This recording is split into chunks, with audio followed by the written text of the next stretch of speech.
Hey, welcome to the Live Full podcast where we talk about all things faith, family, and living fully the life God wants for you. On today's episode, we'll be talking about having a heart for the displaced. And I have a very, very special guest with me that I can't wait to introduce to you. And that's none other than Heidi. Heidi, welcome to the show. Hi, thanks for having me. Well, I knew Heidi, through a pretty interesting connection. So actually, Heidi and my husband went to college together, or at the same ish time, and we had lunch. We were just talking about this before, right? We had lunch many, many, many years ago. But maybe Heidi, you can tell everyone what you do now and where you're at, and kind of give a bit of a context for our conversation today. Sure. Yeah, so I am right now based in the northern part of Iraq, so very far away from our lunchtime days. Yes, But I am on the other side of Asia, so west side of amazing. in northern Iraq. So where I am based is right at the edge of the northwestern part of Iraq at the border with Turkey and Syria. Wow. Yeah, it's a little border city called Saho. And here I'm with an organization where we work with refugees and displaced people. Yeah, that's awesome. Well, I'm very, very honored that you agreed to come on and share your own story too, because I think it's fascinating. It will encourage so many. Maybe share with me, how did you come to this place of, being a part of NGO work and serving the displaced? Yeah, it was a very long journey actually. So it wasn't like one day I woke up and said, I'm gonna move to Iraq. I'm gonna serve Oh, refugees. yeah. Yeah, but it was really something that took many, many years to crystallize. Mm, I think when I was younger, I know that I always had a heart for like helping others, doing some um, being in areas that would serve like the greater community. And it was over many years, I think, that I learned about this passion that I had. Like, I yeah. think through school and then also later in college and having my eyes open to different marginalized communities. So, Yeah. it was like homeless, immigrants. And from there, I think my desire to serve refugees in particular was sharpened. At the Mm, same time, also, yeah, I always had a heart for going to different nations, different cultures. And yeah. so that also, I think, was a long process over many years, starting from volunteering, whether it was volunteering Yeah. overseas and also during my studies, I was studying abroad as well and having a lot more connections with different cultures and different groups of people and really seeing like the beauty and diversity of cultures. And then I really felt that God had put like nations on my heart. And Yeah. so through like many, just really many years of exploration, that's how I finally ended up here. I had actually worked many years in Singapore. So I was in the education and also social service sectors. Mm, So that was also something, right? Like related to what I always enjoyed. And it was good. Like I enjoyed my time working in those areas. But at the same time, I was also exploring how I could do this in other contexts. yeah. So it was about 8 years, I think, after working full time in Singapore, Mm, I decided I really felt that it was time to step yeah. out, be more intentional about pursuing this desire that God had placed on my heart.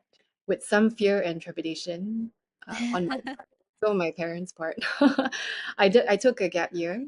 I took a Yeah. year of pay leave, and that's when I intentionally looked for where I felt would be my next season, where I would be, and then it was then that I ended up here.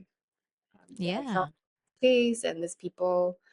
Yeah, that was back in 2019 and 2020. How many years have you been there? So it's So been I 5, 6 years? yeah, I moved here 4 years ago. So it would be 4 years in about a week, exactly, Wow. almost exactly to the day. But before that, I had come to visit. So I did a trip here in 2019, and then in Mm, 2020, I thought I would be able to spend a bit more time. I thought because I had a year, right? I took a year off from mid 2019 to mid 2020. yeah. And so when I visited in 2019, I felt like, wow, okay, this is somewhere that I really sensed that it was a place that I could spend a bit more time in. And I wanted to come back in early 2020 to just explore what that would look like, spend maybe like 2, 3 months here. And so I flew back in February 2020. I When think it's COVID hit. yeah. It was very interesting because I remember flying in here and then a week later they actually banned the Singapore passport. Yeah, at the time it wasn't so huge yet. I think it was February 2020. But I remember it was very unusual because the Singapore passport is actually very powerful. I Wow. guess you Yeah. that they actually right after I flew in, Singaporeans were not well, not that there are many Singaporeans here, but they were Yeah. actually allowed to fly in. Yeah. Then it was what was supposed to be 3 months here ended up being Mm, about 5 months because all the borders were closed and the airports were shut. And actually, a lot of expats, a lot of internationals left the country because mm, it's closed. At that time, we had been doing a few projects here on the ground, like medical related projects, yeah. and everyone was just like getting out, right? But I had a couple of days to pray about it, like to make a decision. And I really didn't feel the peace to leave, which Mm, I think was a bit strange because everyone felt like they had to leave, right? They wouldn't have peace unless they left. But for me, it was the opposite. And so I stayed. And I think that was probably one of the best decisions I made. wow. Life-changing decision, I think, because it was then where I really felt a lot of confirmation about continuing to stay and then eventually coming back Yeah. and Yeah. joining full time. Yeah. I mean, it's incredible. I mean, where you're at and what you do is just so different and so unique. I have so many questions like why Iraq, why not other countries? There's so many others that also like probably have similar needs too. Why did you choose to stay in Iraq? Yeah, so I think there were a few things. I personally always felt an interest in the Middle Yeah. East. So that was like over growing up years in college, and it's just a fascinating place to me. So I was looking at some areas in the Middle East. At the same time, I remember it was in the mid 2010s where there was a huge refugee crisis that happened. Mm, I'm not sure if you recall. It was around the time where the civil war in Syria started. yeah. It has since ended, but there were so many refugees coming out of the place. And so I was following the news then. So, I mean, a series of other things, but there were some doors open for me to explore different countries in the Middle East, Mm, visit several of them. But I always felt that in those places, other places that I visited, there were quite a lot of people who were doing very good work. When I visited Iraq, it was a time where it was post ISIS. So, mm, ISIS, the reason why there were so many displaced in the area that I visited was two reasons. So, one, mm, because of the Syrian civil war, so a lot of Syrian refugees, but two, also because of ISIS. So, a lot of people had fled from the areas where ISIS had gone in and destroyed yeah. everything. There were genocides. And so when I visited, I think that was one. I saw that the needs were great. I remember the time when I visited, I was very intentional about finding out whether this was going to be the place. Yeah. I remember one day on the first trip that I met, I decided to talk to like a bunch of young people. Mm, So I had some of them. I said, okay, like bring your friends and let's all meet and chat. And I just felt like so much passion in these people, and yeah. they had so many dreams and so many things they wanted to do, Yeah. couldn't realize. And I felt like, wow, there's this bunch of young people here. They all want to do something for their community. There's maybe no platform for them to do it. So I felt like maybe there's something here, maybe we can do something here. Yeah. So there was also another reason why I felt to come back. Maybe not so much about the country at the start, Yeah. but people I'd met and just the feeling, the sense that I had when I prayed about it. Eventually, I think the love for the people and the country also came along with it. Yeah. Yeah, it's a beautiful place. Yeah. It's not everyone's number one tourist destination, Yes. but it is a fascinating land. It's a beautiful Yeah. land. The people are amazing. So I am actually based in the Kurdish area where the majority Mm, are Kurds, gentle and loving, hospitable people. But you can say that also pretty much for everywhere else in this region. It is also very historical place, and yeah. if you don't stop me, I could talk a lot. Like, No, go for it. Go for it. yeah, I No, mean, and I, like, I Yeah, I really sense your passion for the place. And but I do think about this, like, how did your parents respond? I'm sure there were natural fears or like just hesitations also about being here and going to Iraq. How did you overcome that? Because I remember when I in 2009, actually when I told my parents that I wanted to go to East Timor, Mhm. um, my parents freaked out. They said, "No way, you know, you're going to East Timor," and that is just East Timor, and you are in Iraq. So, how did your parents respond? How do you overcome your own like fears or hesitations about being there? Yeah. Um, it was not good.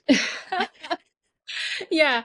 I I had thought like because before coming here, even before the first trip, which was just like a couple of weeks, I had been going to different places, like you were saying, in Southeast Asia, Yeah, yeah, Myanmar, Laos, like all these like places in Southeast Asia. I'd even gone to Lebanon, and other parts of the Middle East, and but they were all short trips, right? So when yeah, it came to this, they were not happy. They were really not happy.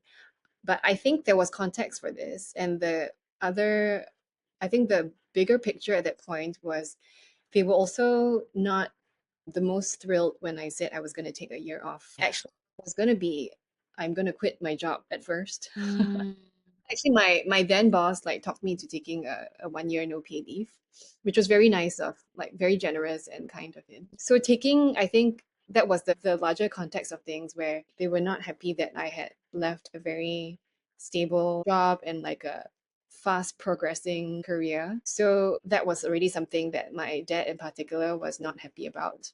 yeah, I can say that now because they're okay now, but yeah, they angry, he was really very angry. You can see this in other people's lives usually, and like you can celebrate it in other people's children, but when it comes to true. your own child, yeah, I think Yeah. it's a bit more difficult. So first they were, I think, a bit afraid about this lack of financial security. Mm, Then like to top everything off, I wasn't just taking a gap year, but I was going to like yeah, in people's minds, right? Like one of the most dangerous places you could go. yeah, Although I would love to correct that misconception. yeah. Please go ahead and do that. It was difficult. I think it was very difficult. I think especially for my dad. I think every dad, most dads will want the best for their children. Especially for daughters. I think my mom was, I think, was a bit more sympathetic. Wow. She, I remember talking to her once about it at one point in this journey, and she had come to the point where she actually released me, and she did say, actually just go and do whatever God's put in your heart. And Yeah. I felt I really felt such a release and such a blessing to have my mom say that. Yeah, but it took a lot longer for my dad to come around Mm, for these two things. I think fear of the financial security in the future, and also just fear for physical safety in general. yeah. It did take a few years, I think, for them to really see what I was doing and then see the fruit of also what was happening, and then to eventually actually becoming like one of the biggest supporters that I have. They visited Amazing. here a couple of Oh, times. So oh, in the past 4 years, yeah, 4 years I've been here. They visited twice. wow. They want to come back again. So That's amazing. Maybe we should go. yeah, yeah. I mean, That's amazing. Yeah. yeah. So it was a journey, but I feel like for me at the start it was a struggle for me because I really wanted to please my dad, right? I think a lot of us that grew up in Asian or Singaporean society, there's always this link to wanting to support your parents. And I was looking back at like because I journal, so I was trying to read through what I was going through at that time, like before talking to you. It Mm, was really a lot of like so much wrestling, like yeah. in wanting to make sure my parents were okay and not wanting to cause any tension in the family, Yeah. things like that. But at the same time, knowing that this was what I really felt God was calling me to, and a place where I really felt so much more fulfilled and happy, and like knowing that this was the place I was supposed to be in. And so there was so much of that wrestling. And I remember I had to come to a point where I realized that actually this was really also part of my dad's own journey, right? It wasn't for Yeah. me to necessarily change his mind. Yeah. I mean, I remember at the time praying so much about it, and also always when people ask like, "Oh, how can we pray for you?" It wasn't about like moving here or anything to do with yeah, like new things, or but it was more about okay, like pray for my parents. It's between it has to be between my parents and the Lord, Yeah. and it has turned out, I think, so much more meaningful and beautiful that way. I Yeah. think our whole family. Yeah. Like you've taken a very unconventional path for sure. I think for many parents who are listening, they are probably thinking, wow, that is pretty amazing. They would have responded the exact same way. I'm wondering, like, how much has your own faith fueled you or kind of helped you in this whole journey? Because I think it takes a lot of faith. How does that help you and give you kind of purpose and motivation to continue what you do? Yeah, I so when I look, whenever you look back, things always seem very clear. Yeah. But when I really think about it and I read all the things that I wrote about in the past when I was like journaling, I see how it was totally not clear and Yeah. how, yeah, it was really just one step, everything was one step at a time. Mm. So I realized that some people, like how they recognize their call or know what God is telling them to do, it's very different. Some could be like the Noahs, right? They get immediate blueprint from the Lord and Yep. built this way, like very specific, like how many levels, like this number of things, dimensions, and then they just go for it. And there are people that are like that. Yeah. For me, I feel my journey was a lot more like Abraham, right? You Mm. a place you don't really know, and then you Yeah. take twist and turn on the way, and then finally maybe you arrive at where you're supposed to be. So it was a lot of, I think, learning a lot of just personal, that's personal walk with the Lord, I think, like knowing God and knowing myself. So recognizing the things that He had given me, whether it is like certain inclinations or personality, Yeah. certain things I enjoy doing, and certain things that I realized that maybe it's easy. I felt like it's natural or easy for me to do, but it's not the same for everyone else. So Yeah. I remember there was a point where everyone was saying, "Oh, like, wow, this is so brave, and how can you do this?" And I was very confused, right? Because Yeah. to me, it's like I don't feel very brave. I mean, like, maybe I was also like comparing myself to other people. I don't think it's a very big thing compared to what other people are doing. Yeah. But I remember one day a lady in church, she like told me, well, of course, like God has given you the grace like to do all this. And then it sort of clicked for me, Mm. yeah, that actually certain things are like the grace of God. Like for Yep. me, I would really not be able to do like a lot of other things, right? Like don't give me like numbers of financial things to do. I cannot like we have some like surgeons sometimes who come here and it's like I cannot, I have no grace to be like Yeah. No, like fine, right? know your lane, right? Like Yeah. where God Yeah. has called you to run. Yeah, exactly. And I think that was something that I had been learning from many years of my life because looking at what other people were doing was always like something that I had to really journey with God on, like to stop doing and just focus on my own lane, right? So knowing that and knowing like the grace that God had given me for things to do, which is not the same for everyone else, but perhaps this specific thing, maybe it is a bit more natural for me to do because of how God has wired me. I Yeah. think knowing that first helped me to be clearer in my call. And then also just trying different things. Yeah. Yeah, and I feel like the confirmations that I got also was so sweet. God is just very, very good. Yeah. Like if He calls you to do something, there will be like confirmations and Yeah. So good. assurances from Him. I remember over the many years that I had this desire to just, serve in other nations. It was maybe about like 8 to 10 years. There were several significant like words that people gave to me. And these people were strangers, right? I didn't Yeah. know them at all.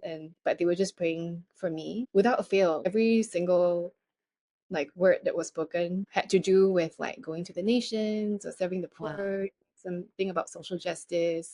Yeah, it always came down to the same thing. And Yeah. it was so amazing. And it just gave me that sense of, okay, I feel like this is not something that I'm making up, right? I think one Yeah. of the fears that I had earlier was like, oh no, what if I'm just making all this up and I'm just doing all this to like feel good about myself? And what if it's not something that I'm supposed to be doing?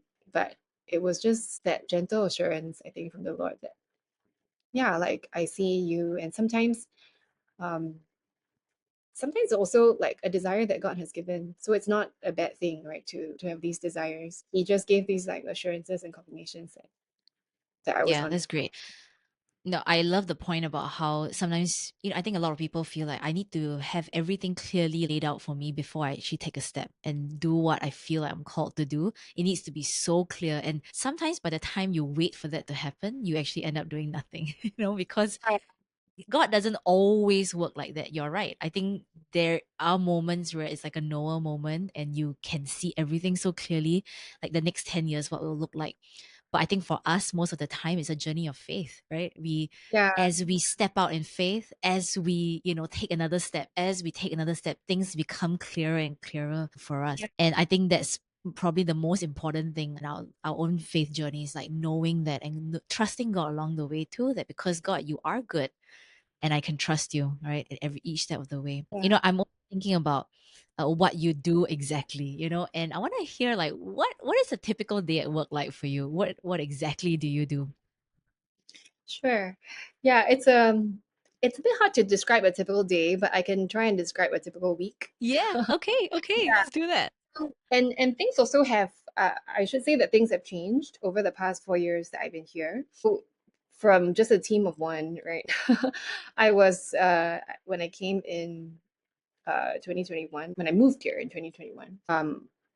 It was, well, maybe not just one of me, but we had a couple of like local staff, and I was the first like long-term international staff here. And since then, we have really grown. So I went to do a count. We're almost 50 now, 50. Wow. In 4 Yeah, years. international and local mix. So things That's are very incredible. different. Like the earlier Yeah. days, what it is now. Yeah. Earlier days was really like all hands on deck, and I'm just running around doing everything. But these days, my week there was we well, I start the week with usually we have meetings with our staff. So I meet both the international staff, and also we have several centers here, some in the camp and one outside of the camps in the city. So Sunday is like meeting day. We have staff meetings and staff development. Throughout the rest of the week, usually I'm visiting different centers. We have Mm. 3 centers here, so two in different camps and one outside, and these all run different programs. We have like education, medical, dental clinics, and mental health programs, special needs Wow. center. So I usually make at least one visit to each of these centers in a week. So as part of my role, also I'm also overseeing HR. So any Mm. HR related things with the local staff, and then also government relations. So sometimes I do have to go to government offices or talk to Yeah. partner NGOs and things like that. How So that's supportive is the government? here. They are very supportive. Okay. And we have been able to establish good relationships with them. That's So great. Um, it's been it's been good also because there are crises all over the world, and so Mm. many of the bigger NGOs here have left for Yeah. other big crises, and so because we've stayed, I Yeah. think that has really made a That's difference. so good. Yeah. Yeah, and building trust and things like that. And so all these work things. Some days I stay home and do admin, but apart from that, there's also a lot of the other aspects of living here. So I still do language classes Mm. just to get my language up to speed. And so that's a couple times a week. And then I do a lot of visits with families here, Yeah. drink a cup of tea. And Which I heard then, is so good. yeah, I mean, now I cannot go a day without tea. And then also, I mean, our weekends are Friday and Saturday here. So Friday is usually a day where I take my complete Sabbath just to rest and to reflect on the week and clean the house, Yeah. things like that. Yeah, and sometimes we were able to like go out for a hike, just spend more downtime, Yeah.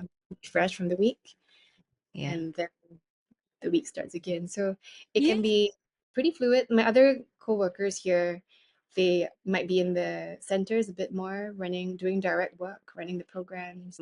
My role is a bit more of the oversight and coordination, just managing all the overall work on the ground.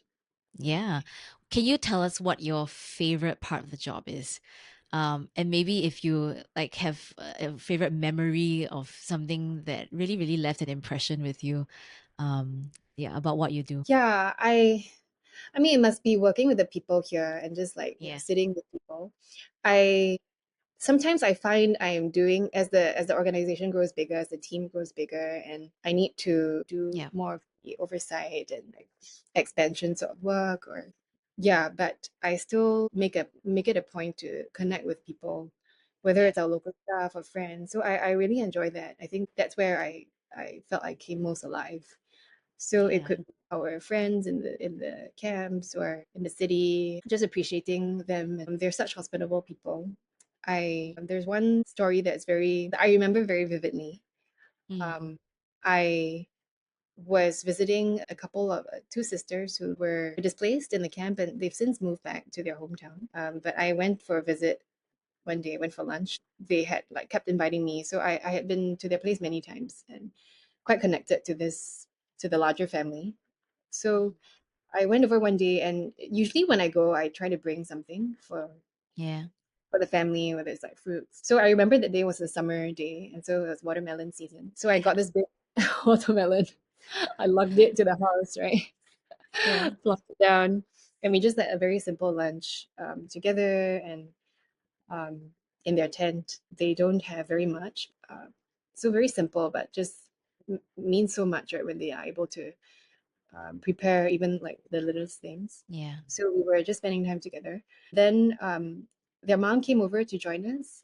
She came over, and I remember she like had some money in her hand. I think it was like just a few thousand dinar, which is about a few dollars, like Singapore dollars.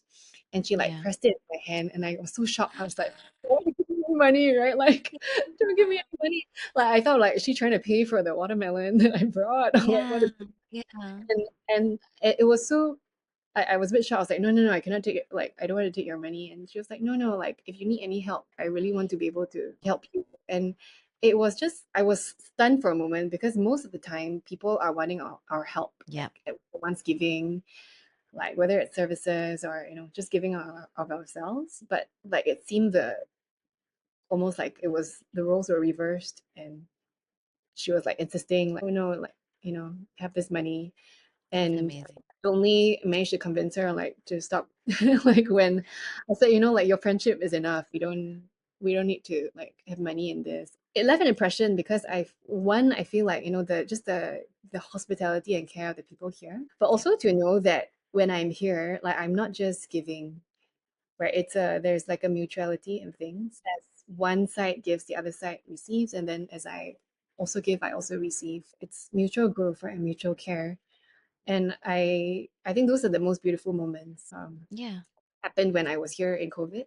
I was Yeah. by myself, so a local couple, older couple, took me in actually, and that I thought it would be in like for a week, right? The borders were open again. Very naively, I was like, okay, Yeah. I'll just be here for a while, and then it became like a month, and then 2 months, and I remember after like a couple of weeks, or was it a month? I was telling the uncle, I was like, I think it's okay. It's time for me to go. Like, I don't think I don't want Yeah. to stay in your house anymore. And he was very shocked. He said, don't let my wife know about this. She'll be very angry. You can stay with us until you're married. Okay. And then from that day, like I never brought it up again about moving out, right? But they Yeah. really became like a family, and to this Wow. day, the relationship is like a family. They're like my Iraqi parents here. Mm. So these are the moments that really stuck. It's not just about like giving or doing a work here, but it's all these relationships that I'm building with these people here. Yeah, I think always the most fulfilling thing is seeing lives change or just the relationships that you get out of yeah, just doing the things that you feel like you're called to do, and that's something really, really powerful. I think about someone who maybe feels strongly about social justice just like you and wants to pursue it, right? But how can they start? What can they do? What would you advise someone like that to do? I think definitely there are a number of things they can do. I would say you should definitely learn as much as you can. Oh, I love reading, so that was my default, right? To just read everything I could about things. Yeah. Also talk to people, learn, ask questions, like watch anything, anything related to what it is you're interested in. I feel like always going in with the learner's posture is very important. Even after being here, I think for a while, I feel like you realize there's even more that you don't know, right? So to have that Mm. in, I think is very important.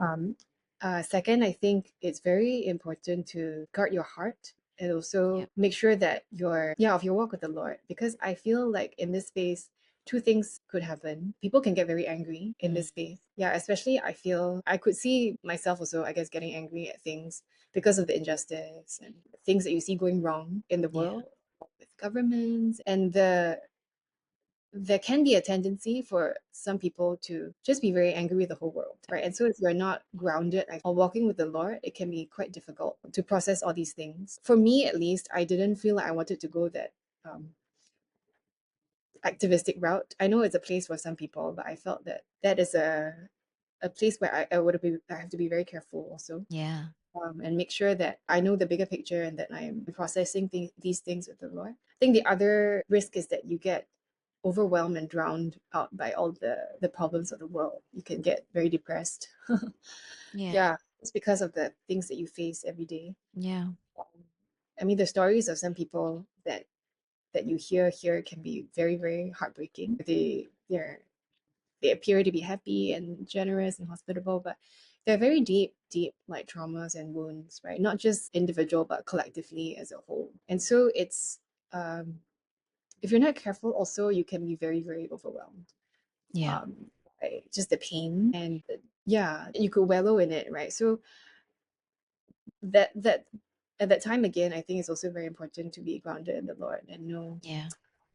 who He is and that He's a good God. Yeah. Yeah, I think if we don't know that, or we don't really trust that He's a good God and that um, trusted in his plan and in his kingdom, then it can be quite difficult. I mean, so it's managing this tension and being ready Mm. to manage this tension of really compassion for people and wanting to do all you can, righteous anger, having that, yeah, just that push, right, to want to do things, but at the same time also making sure that your heart is in the right place. And I think this comes from just yeah, spending time with the Lord and His Word, like finding out what He has to say about all these things, because He has a Mm. lot to say. Like you see God's anger also, right? Mm. Injustice.